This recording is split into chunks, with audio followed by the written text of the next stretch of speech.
The innocent can never last. Wake me up when September ends. Like my father's come to pass. 20 years has gone so fast.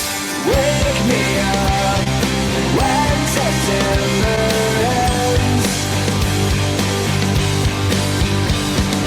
Wake me up when September ends.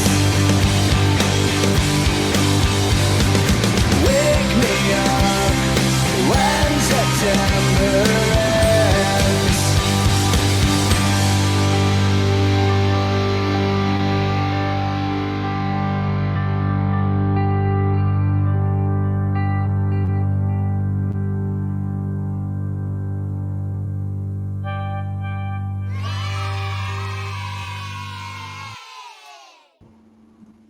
All right, how's it going, children? Welcome to another day of being a useless agent to this world. All right, so today marks day 2 of our 9/11. It's really sick to say this, but if you have a dark sense of humor, you should never feel sorry about it. You should never apologize for it. It's actually the sign of a higher IQ. Okay, so yeah, this is the 9/11 extravaganza, I guess. I don't know.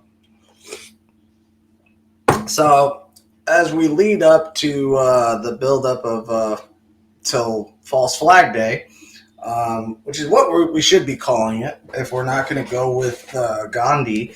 Now, Mahatma Gandhi had a specific name for the 11th of September. And it was to represent peace. It was to represent love for your fellow man. It was, I think it was called like Satmahar or something. It's kind of hard to say. I always get it wrong. But it's funny that it ended up being turned into such a horrible, unlucky number, 911 or 9/11, however you want to put it.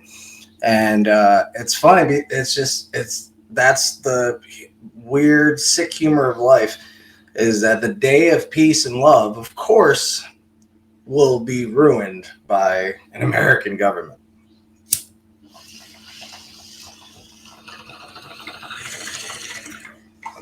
And what's really nice is, I'll say what's nice about this show is that we don't do the whole, woke traps, just the bullshit that people try to do to bring you into viewing their shows. I'm not going to do that. I'll never ask you guys for money, and I'll never, go down that road, because it's pathetic.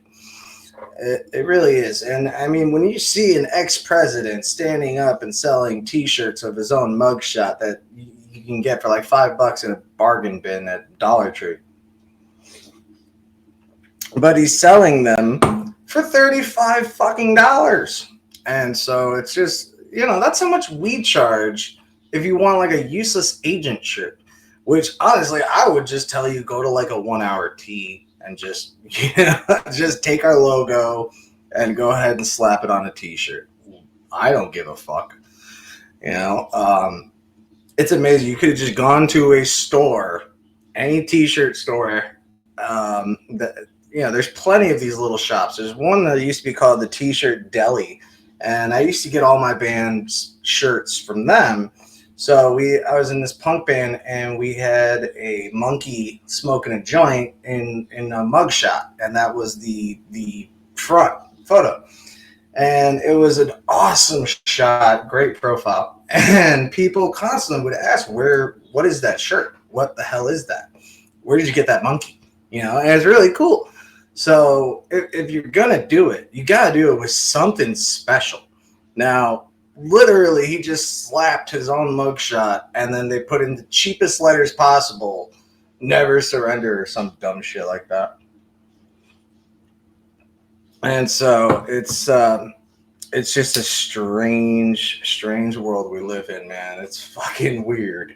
Um, just this morning, I felt fucking trapped. I mean, I felt like I couldn't breathe. Like I'm thinking I'm starting to get agoraphobia because of the constant anxiety that the outside world brings. And for instance, I keep getting told about, oh, hey, this person's talking shit about you. Oh, this person's saying you're talking shit. And it's like, yeah, children, I don't have time for this shit. I really don't. I just don't care. Far too old to care. And I'm sorry, I'm wasting up your time. That's 5 minutes. All right. I'm sorry. Let's get to the point. Victim number one. 9/11, of course, I'm not going to give you any kind of like prologue to it, but there happened to be a saint that day. And to the firemen, they were lucky to have. Now, a lot of firehouses have chaplains, and they have their head chaplain, and this was simply another matter of that. And so the NYFD, I forgot which ladder, but we'll see it soon in a second. He had been the actual first victim to be pulled from the WTC rubble, and it had just happened. So luckily, this guy got a full body. Now, as sick as that sounds, you have to remember that thousands of bodies were completely gone. When you use that much thermite, you are disintegrating bodies. So we're at a point now where I don't think I need to dog whistle to you guys. If you picked this show, you picked it for a reason. So I'm not gonna fucking act like it's not that reason, okay? You guys picked this shit because you were tired of the constant 9/11 bullshit that you're being fed. Now, the older we get, the more facts that come out. And the furthest we get, the more I keep turning around and kind of missing it, not missing that day, but just the entire way things worked. Like, for instance, I was stuck in Evanston today, and I just wanted a goddamn fucking taxi cab, and those don't exist anymore, and I have to get used to that. And I don't like change. I hate when things update. I don't even like when my phone wants to update. That always pisses me off because now I got to get used to something else. But change is good, right? Now remember that in rebuilding America's defenses, they specifically said that this transition and changing into the country is going to be a very, very slow progression, absent some catastrophic event like a new Pearl Harbor. So tomorrow we're going to be talking about Rebecca Roth and the amazing work that she's put in and the amazing amount of information she managed to gather, not just by the FOIA requests, not just by FBI transcripts, but I mean, she noticed that the flight attendant that was being talked to on the phone and that was doing those 30-minute phone calls, her name was Betty Young. And so Betty Young, always good to have notes. Betty Young was the person talking to them, and it's amazing the amount of stuff that she found. So you guys want to watch that tomorrow. So today we're talking about a guy named Michael F. Judge, and he was the chaplain for this ladder, and just a fucking honest to goodness good guy. It's sad, but it's very rare that we can find anybody remotely good, let alone saint-like. And Michael F. Judge was one of those guys. He was actually the priest that you could actually trust, and not the one that left you shirtless and crying. And trust me, I've been there, man. Weird. Weird shit. So, I think I talked about it before. If not, I'll do a whole thing next week on it.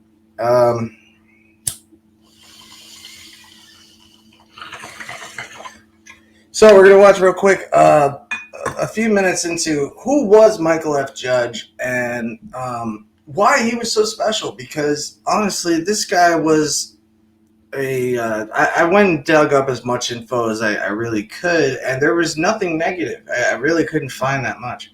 So, I don't take people's word for it. So when I heard that this was victim number one, I needed to know that this is victim number one.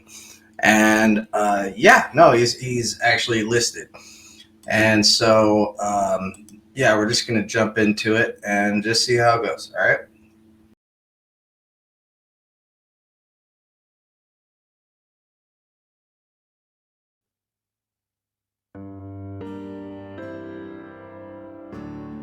What better thing could you find than to find that perhaps, a saint had risen from these ashes? I think Michael Judge was maybe the greatest priest ever lived. I think the cardinal was very jealous. Michael once said to me, he says, I'm straight and I'm gay. Does that mean he's bisexual? I don't know.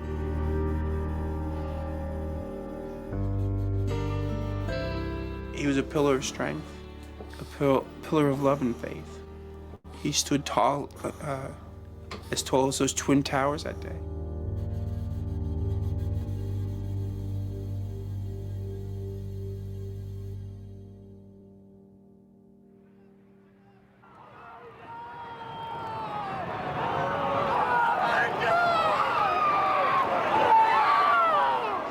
Breaking news now on 1010 Wins.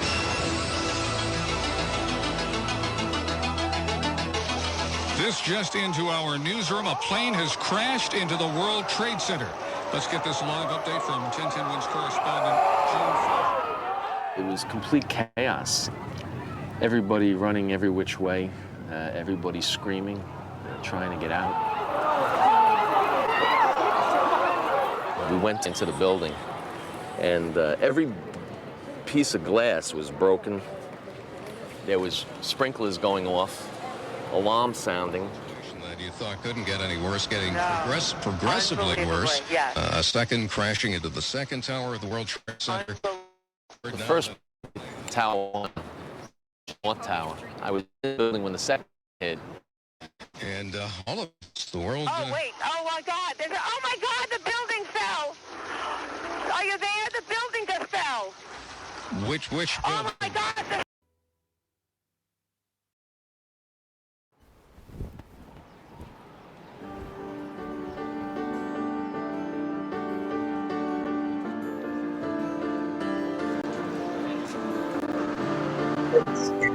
Why we need to see that. Out of all the stories that came out of that day, the most transcendent was the story of Father Michael Judge, the fire department chaplain who, with his fellow firefighters, ran into the buildings at a time when everyone else was running out, who was there not because he had to be there, but he was there to be with his men, to give them comfort, to give them any kind of aid they needed on this horrible day. And he was recorded as officially the first death at the World Trade Center because he was the first body to be physically taken out intact from the scene. And you wonder when my last half hour is going to be, or my last hour, what will it be? Will it be doing something for someone, trying to save a life? Now, I just want to mention right off the bat for that little quote. It's probably one of the most surreal things that I'd ever seen, to see somebody so determined to die with purpose and to die the way that you lived. Now, the way that this man lived was to help others. And so doing that to death, I don't think is a tragedy. I think it's an absolute happy ending. And with a situation like 9/11, we're not going to get a lot of fucking happy endings. We're not going to get a lot of good stories. Most of them are tragic, heartbreaking, evil, just straight fucking evil. So I noticed that this guy, I noticed that Mike Judge, I always want to say Mike Judge. So let's just say Michael Judge. And so, yeah, I noticed that Michael Judge was not very popular. He was not very known. And I watched some videos and seeing that they were very low views. So again, I'm just trying to get his name out because being the first victim and being a chaplain of the very fire department that you worked for, I mean, it's an incredible story. And I mean, to be that simplistic and that natural and that kind is such a rarity that, you know, when we see it, we immediately look for something wrong with it. Like, you're nice, why? And I think that's it's a cynical perspective that we get left into that didn't need to be. So, all right, let's continue.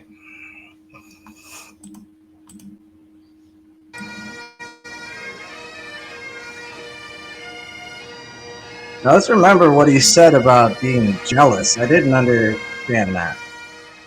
This is one of the few jobs where religion is part of it. You have life and death situations, and because of that, the guys are always turning to your spiritual leader, which was Father Mike for many, many years.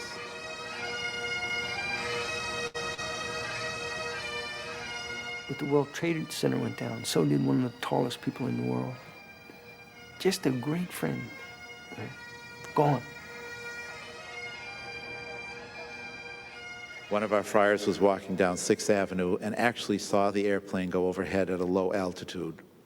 Then, a little further, he saw smoke coming from one of the trade towers. He ran into the friary, it was Brian Carroll. He ran into Michael Judge's room, and he says, "Michael, I think they're going to need you. I think the World Trade Towers is on fire." So he jumped up, got his uniform on, and I have to say this in case you really think he's perfect. He did take time to comb and spray his hair. I love that. I love that part. All right, let's go. All right, so I mean, what a awesome way to be talked about. One awesome way to be remembered as, you know, just a lovely person. I really love that little joke that he throws in there. Now, as for the jealousy and stuff like that, you could care less. You know, it's really not. It's not appropriate to care about at that time. But the fact that he throws in that little joke in there that he had taken the time to fix his hair, it's just one of those little things that, you know, it helps you understand that it's okay to laugh when you're sad. It's okay to smile when you don't want to smile, you know. Yeah, I tend to laugh more when I get angry or sadder, you know. And so Michael Judge had only made it up to the point of the first collapse. Now, the very fact that he was found at all is amazing. But to think about the amount of collisions and shit. Now, we watched a video yesterday, and we saw a couple of those clips from that video in this one. Now, remember, a lot of these videos are comprised of multiple different cameras that were all confiscated, of course. And so one of those sites that we clearly saw was the footage from Evan Fairbanks that we had shown yesterday. And probably one of the most interesting people that I have come besides of Michael and Willie Rodriguez, and there's a lot of really great. Before, I really only knew like Barry Jennings.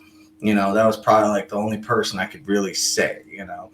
But now there's so many names, there's so many people. I've learned so much, and honestly, I've never seen so many people that are being kind on about the topic. It shows that there's a lot of growth there. So, yeah, I just want to say I absolutely love my listeners, my viewers. Oh, how's it going, man? Thanks, appreciate it. So, yeah, what's it called? Honestly, I don't. There's a way that you can look at life and think,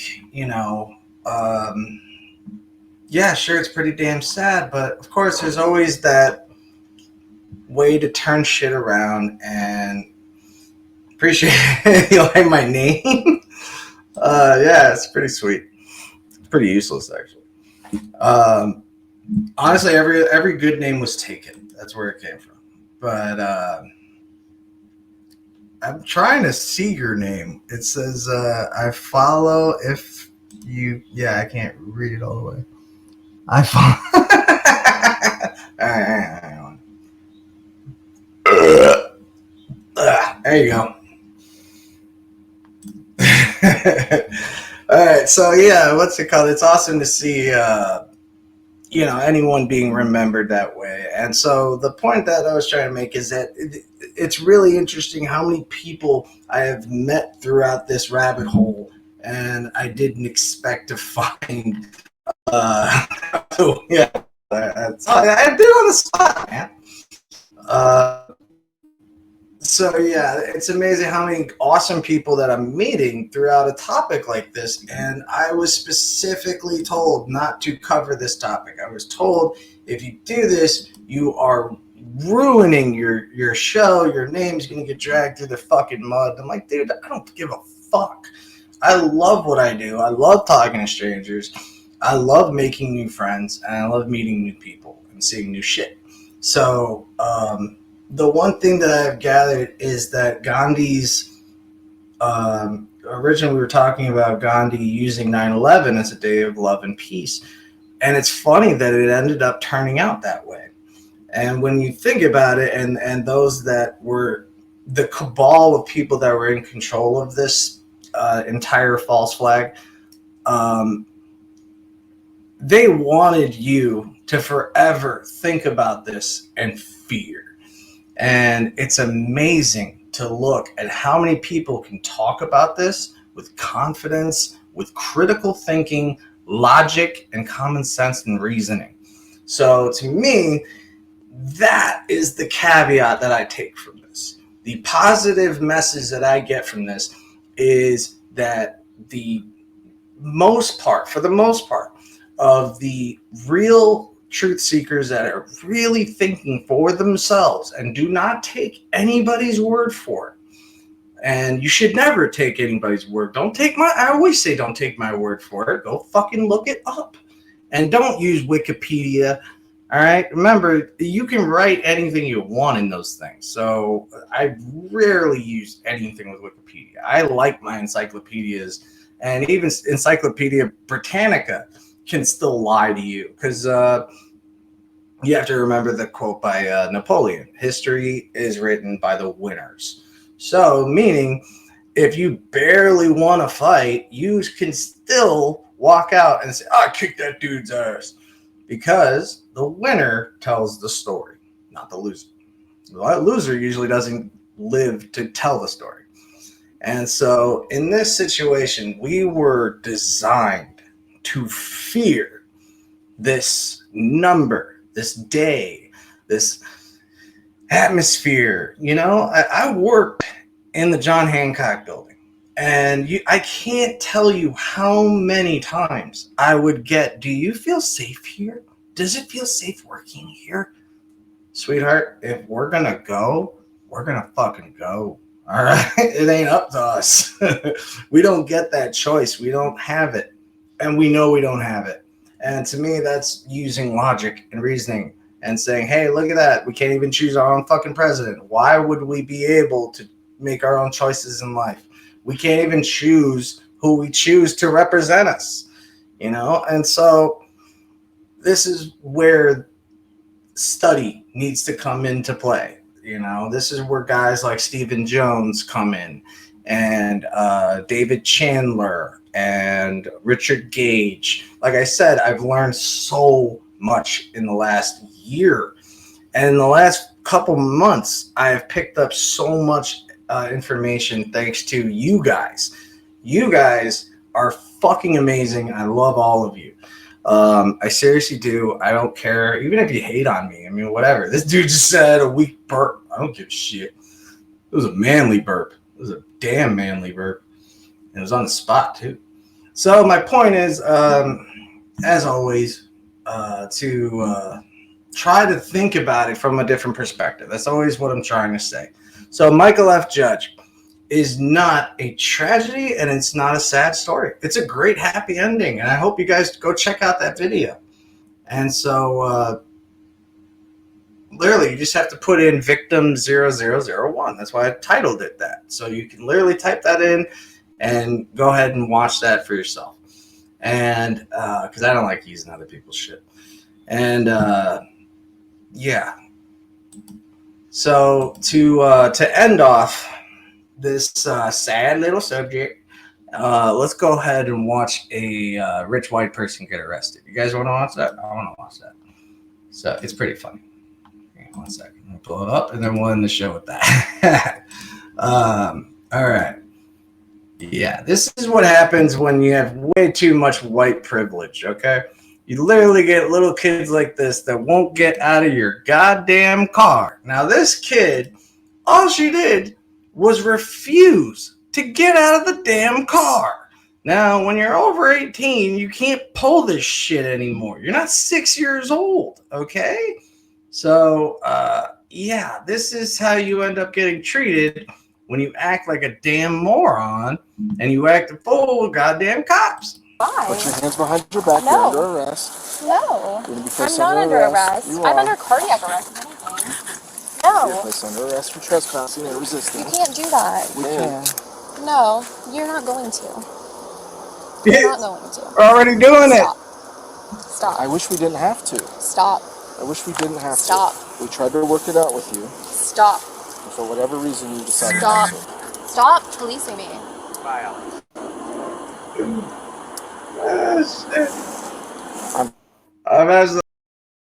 I'm sorry. That is my all-time favorite line right there. Stop policing me.